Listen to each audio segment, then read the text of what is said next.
Hola, ¿cómo están? Bienvenidos a Letras Privadas sin Cortes. Hoy les voy a hablar de un libro que me ha acompañado a lo largo de toda mi carrera literaria. Es nada menos que Ana Karenina de León Tolstoy.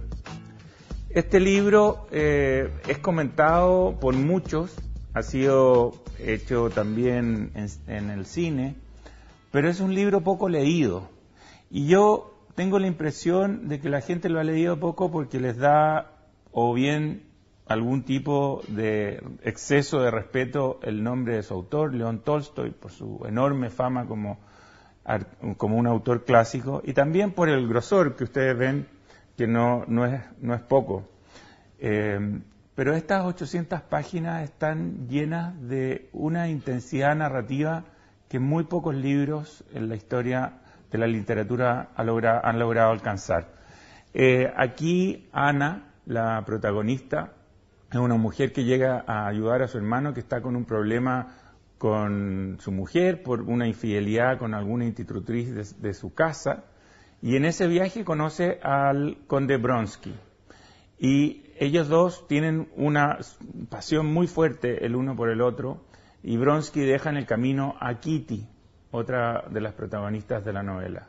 Yo les digo de todo corazón que si ustedes quieren pasar una buena época, un buen verano, acompañados de un mundo entero que se abre ante sus ojos, de un mundo de personajes que van a quedar en su memoria para siempre, que lean Ana Karenina. Y no tiene nada ni de difícil, ni de complicado, no es un lenguaje farragoso, todo lo contrario, es un lenguaje lleno de luminosidad, de claridad, y sobre todo que es capaz de conmover cuando llegamos a esas escenas con una intensidad emocional que no somos capaces ni siquiera de imaginar antes de llegar a ella. Hace poco se hizo una película, el director es Joe Wright, que se ha especializado en la adaptación de novelas que tienen este alto contenido emocional. Meter a Ana Karenina en 2 horas 20 de proyección es verdaderamente una hazaña. Es una novela que está llena de tantos personajes, de tantas situaciones, de tantos momentos, todo entrañable, y revivir esta lectura que se puede hacer 1, 2, 3 veces, todas las que ustedes quieran, porque siempre Ana Karenina tiene algo que entregarles a sus lectores. Ahora los quiero invitar a ver otros libros que nos recomendaron nuestros invitados de la semana.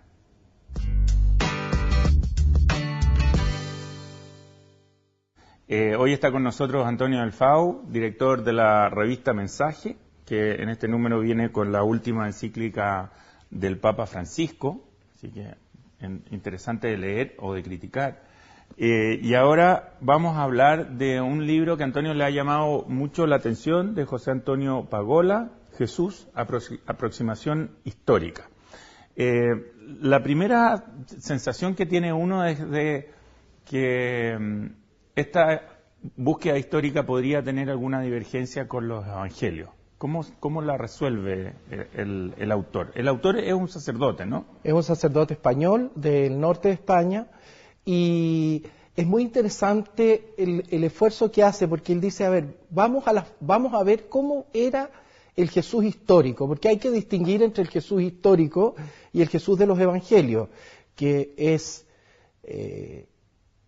son las comunidades cristianas que fueron reflexionando sobre Jesús y que escribieron, iluminados por el Espíritu Santo, su historia.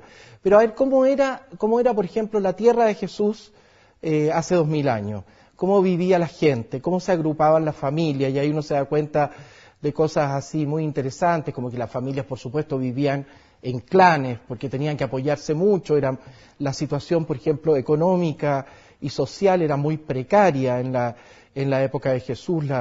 En esa zona de Galilea donde vivió Jesús en Nazaret, la gente era muy pobre, era muy explotada por grandes terratenientes, por los impuestos a los romanos. Bueno, así hay muchas otras cosas que yo descubrí que me parecieron interesantísimas.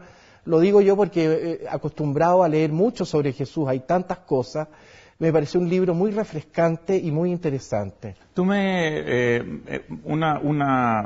Ha sido un libro también controversial, tuvo en algún minuto crítica de la jerarquía, porque supuestamente separaba al Jesús revelado de este Jesús, volviéndolo un personaje como un profeta y no el Hijo de Dios, como que hubiera habido una diferencia entre el Jesús que él representa, que es un hombre que va adquiriendo conciencia de su misión, versus la verdad revelada que supuestamente Jesús habría encarnado.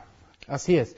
Y de hecho estuvo prohibido por algunos obispos en España el libro, pero el libro se ha ido imponiendo por su erudición y por la fuerza que tiene en sí mismo.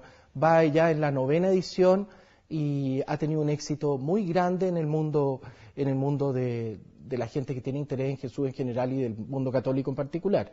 Y en realidad, además, tengo entendido que últimamente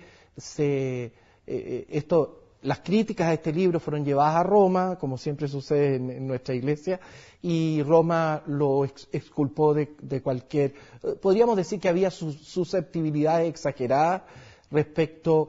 Porque justamente él lo dice en el título del libro, es una aproximación histórica al Jesús. Y ¿sabes qué? Pero hay una cosa que yo presiento. ¿No es también un esfuerzo por hacer a Jesús,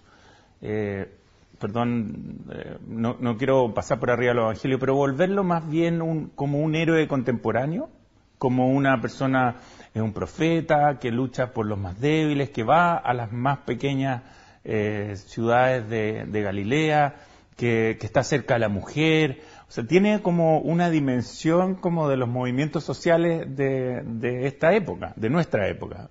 Hay una mirada... Evidentemente que uno lo puede leer así, porque cada autor es autor de su propia época y de alguna manera trae los problemas de la época. Usa su época para mirar la historia. Exactamente, claro. pero por ejemplo, es muy interesante el capítulo donde habla de las discípulas, porque en tiempos de Jesús los rabinos tenían discípulos, todos los rabinos tenían discípulos, tenían escuelas a las cuales asistían los judíos piadosos a aprender de la Biblia y por supuesto a conocer más.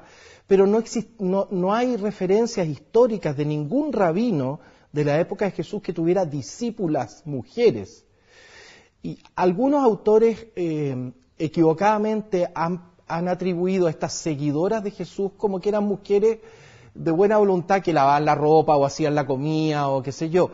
Sin embargo, justamente es muy interesante y notable Pagola cómo demuestra que estas mujeres que seguían a Jesús eran verdaderas discípulas. Es decir, eran personas que recibían su mensaje y ese mensaje les cambiaba la vida, como los discípulos hombres. Y ahí uno ve cómo, incluso después de 2000 años, qué lentos hemos sido los cristianos para ir dándonos cuenta de lo libre que fue Jesús en su época, con todos los condicionamientos culturales. Dime una cosa, la teología, o la cristología en este caso particular, tiene un fundamento esencial en las Escrituras. ¿Este tipo de libro va a ser un libro que en el tiempo va a seguir siendo un libro divulgatorio, podríamos llamarlo, o va a llegar a tener influencia, como tú mencionabas, en las políticas o en las decisiones que tome la Iglesia en el futuro, por ejemplo, respecto a la mujer? Bueno, son libros que ayudan a la autoconciencia. Este es un libro serio, es un libro bien fundado, que ningún teólogo va a poder desechar fácilmente, pero sí tiene la bondad, frente a tu pregunta, de que es un libro amable de leer. Es un libro en ese sentido de divulgación, porque lo puede leer cualquier persona.